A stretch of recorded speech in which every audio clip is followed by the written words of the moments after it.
This week we're talking about realistic fiction. It's listed in our books as, I think, contemporary realistic fiction part of the time. And we're going to be talking about the difference between what realistic fiction and contemporary realistic fiction is. First of all, when we're talking about realistic fiction, it is any stories that could happen to people and animals. The protagonist act or react like real people would. Events that happen in the stories could possibly happen in real life. Some stories even incorporate real people or real places or real events into the storyline.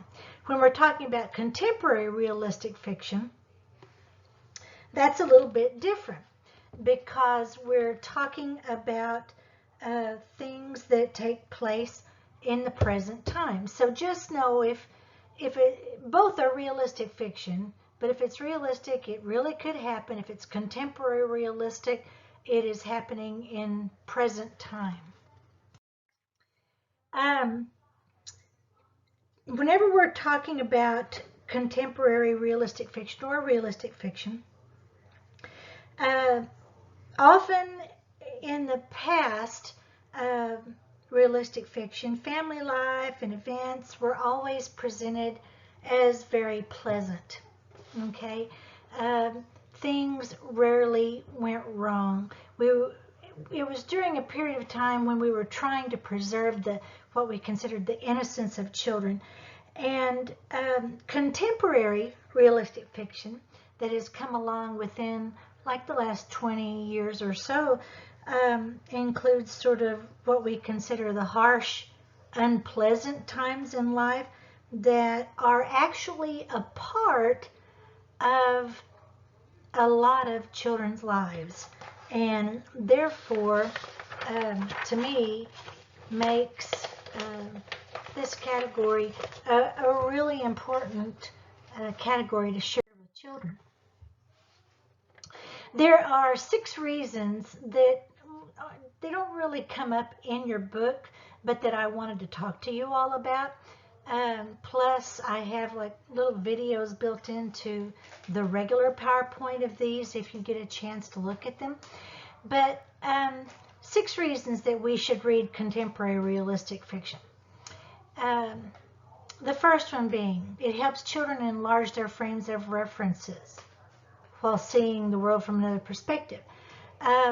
Very often, even if your own kids or a lot of the kids that you have in your class have not been exposed to hardships or trials in life yet, they likely know someone who has, possibly even their best friends. So it's always good that we go ahead and we introduce these things. In the book, The Ninth Ward, it deals with kind of the aftermath of a young girl having to handle things after Hurricane Katrina hit New Orleans, and how horribly her part of the world where she lived, the Ninth Ward that they called it, was devastated by all of that. Reason number 2, realistic fiction helps readers develop compassion for and an understanding of human experiences. It helps teach readers, it helps teach children how to have compassion for others. For example, in the book Friends, it's about 3 boys that at first spend a lot of time making fun of or being very afraid, actually, kind of an old man that lives down the street from them. And gradually they start to get to know this old man through a series of incidents, and they start doing things like mow his yard, and they start listening to him, and they start even learning little life lessons from him. And then they have to depend on each other to get through the time that the old man down the road dies. I'll just give you that much of the story. Really is a good life lesson. Third reason to read realistic fiction. It reassures young people that they are not the first in the world to have faced problems. For example, in When Zachary Beaver Came to Town, this boy, it seems like everything just keeps piling on top of one thing after another. His mother leaves the family for good. You're going to have kids that has happened to, or the dad. His best friend's brother returns from Vietnam in a coffin. It is having to deal with the things that come along in a harsh world. And think about it. Last week I talked to the face-to-face classes about how fantasy and science fiction were so important for kids nowadays in the pandemic. I even included a good article in your module for last week to read about using fantasy and science fiction to help kids face the pressures brought on by the pandemic. Think of all of the things that kids are having to face right now, whether it be the pandemic, whether it be the horrible situations that are brought up just by turning the stinking news on. We keep hearing about just devastation in different parts of the world and so forth. Kids are taking that on top of the day-to-day issues that they're having to face in their own lives. And very often we can use science fiction or fantasy to escape it, but we can use realistic fiction in order to realize that we're not alone in the world, that other people have faced a lot of issues as well. Fourth reason to read realistic fiction, it can even shed a light on experiences that children have never had. They can find out that there are kids in this world who are facing much harder things to face than what we're having to face. For example, in the book Trash, it actually takes place in the world of where there are dump site children. If you have never read about dump site children, you need to, because there are children in certain parts of the world, especially outside of larger cities, where they live their lives basically serving as scavengers in dump sites and bringing home different things that might possibly can be used. And this was kind of an illuminating book for me, and it was definitely an illuminating book whenever I shared it with my fifth graders. Fifth reason to read realistic fiction. Some realistic fiction also serves as a kind of preparation for living. If you've ever read Bridge to Terabithia, I've mentioned this before in face-to-face class. I hated the movie because the movie basically kind of turned it into more of a fantasy. In the book, Bridge to Terabithia, it did not get into a fantasy life. Now, yes, it did deal with kind of a little world that these two kids had made to kind of get away from everything and enjoy the companionship of each other. And then, of course, one of them has to deal with the death of another. But it definitely needs to fall into the realistic fiction category, because that is something that a kid might have to do at some time. Face or prepare themselves to face the death of a friend. In Milo, Sticky Notes and Brain Freeze, the character in it, the main character in it, Milo, is having to face the suicide death of a parent. And at some time or another, you're going to be working with children who have had to face something similar to that.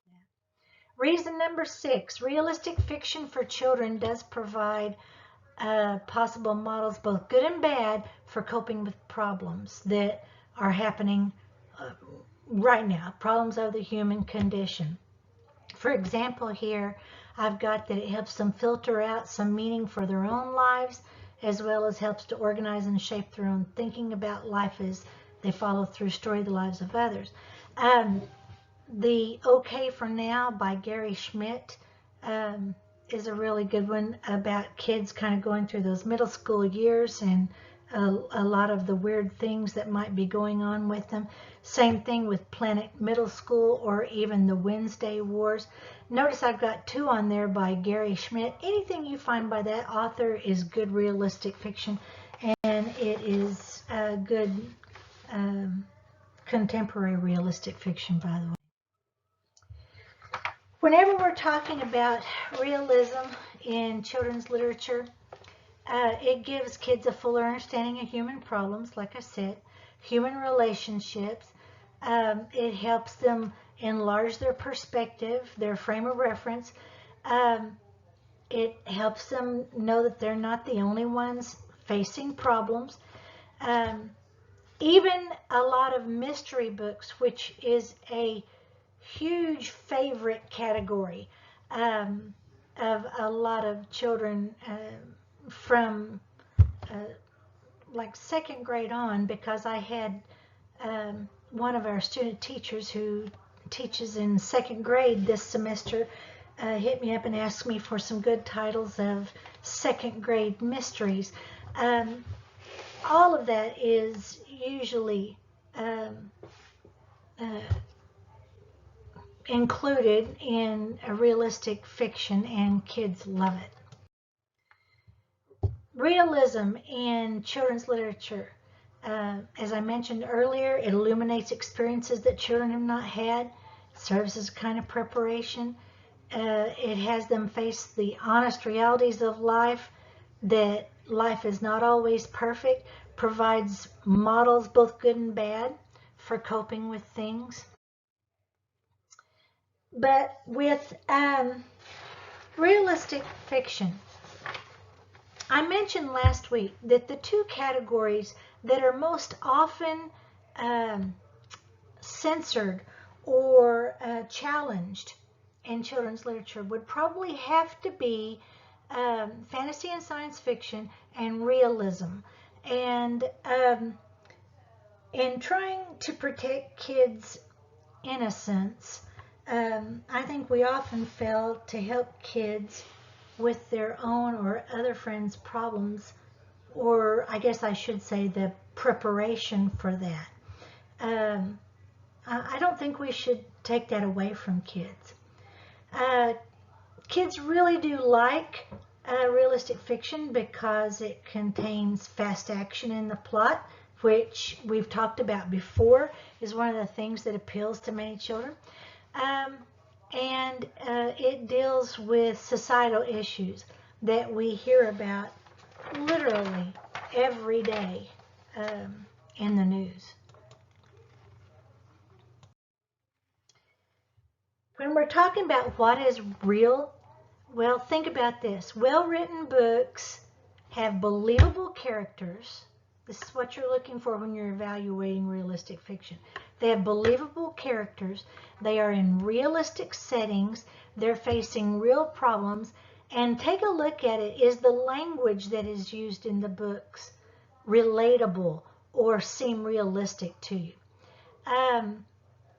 You have to ask the question, is this the sort of thing that has any possibility of actually happening? Very often in realistic fiction, the stories will kind of blend magic with realism. That raises a lot of issues because the magic in realistic fiction might actually have to do with the culture or religion of the characters involved. You kind of have to stay away from that because a lot of people would argue that you don't have to stay away from it from reading it, but a lot of people would argue that depending upon which side you're looking at it from, that a lot of those books might not really and truly fit into this category. How real can a children's book be? Well, I would ask you to take a look at the topics in realistic fiction that you can find in our text this week from pages 125 to 130. It talks about things like relationships with families. It talks about peer friendships and bullies, physical, emotional, mental, and behavioral changes, or even something to do with those when it comes to abuse in children's literature. It talks about life within local and global communities, where you can learn about life outside your community, interactions with animals, or the love between a child and their animal, and what might be happening to either one of those characters in that relationship. Realistic fiction talks about the thrill of sports or mystery or adventure. Realistic fiction even approaches questions in gender and sexuality as you get on into the young adult books. Difficult life decisions and coming of age in realistic fiction. Really important to share with kids, I think. You can go on to even talk about things like character traits in realistic fiction on pages 129 and 130, where it mentions when you are talking to kids about things like trustworthiness or respect or responsibility or fairness or caring or citizenship and so forth. Really worth taking a look at this week in this chapter. When we're talking about bias and stereotyping in children's books, they're scrutinized a lot for society's attitudes or biases, just like anything else. When we're looking to find good examples of realistic fiction, very often they have been combed through for racism or cultural inaccuracies, just like when we were talking about multicultural literature back early in the semester, sexism, ageism, even for how they depict people with physical or mental impairments. In the 1960s is when we, if you will remember back when we were talking about multicultural literature, that a growing awareness of racism in children's books arose, and we pay a lot of attention to that in realistic fiction now. Very often, the graphic novels that are so popular with children deal with realistic fiction. Now, if you've ever read The Outsiders, there's now a very popular graphic novel that covers that classic that really does a good job of kind of pointing out both sides of the conflict in The Outsiders, not just the young people, but even looking at it from the older people's views. Whenever we're looking at realistic fiction, we have to ask ourselves things like, does the book honestly portray the realities of life for today's children? Does the book shed a light on problems and issues in the world today? Are the characters convincing, like I mentioned earlier, incredible to today's child? And does the author avoid stereotyping? I've kind of talked about that all the way through this PowerPoint up to this particular point. Just kind of wanted to drive all that home. And I want to point out to you that the most popular types of realistic fiction that you're going to find have to do with humorous happenings in children's lives, animal stories, sports-related stories, things that happen to children actually within school settings or between them and their friends that they make in schools, and mysteries. And finally, as I mentioned earlier, on pages 129 and 130 of your textbook, it discusses how to connect your students through paired character trait books. It's a really good activity to use in your classroom whenever you're discussing different areas of character education, which is a huge part of today's curriculum. And what I'm going to be asking you to do this week and to share with me through your discussion link is I'm going to ask you to select one of those character traits there. You can actually come up with one of your own if you want to, but there are 1, 2, 3, 4, 5, at least 6 different character traits discussed in the book here. Some others that you might would add to them could be things like resilience or grit, the determination, and so forth.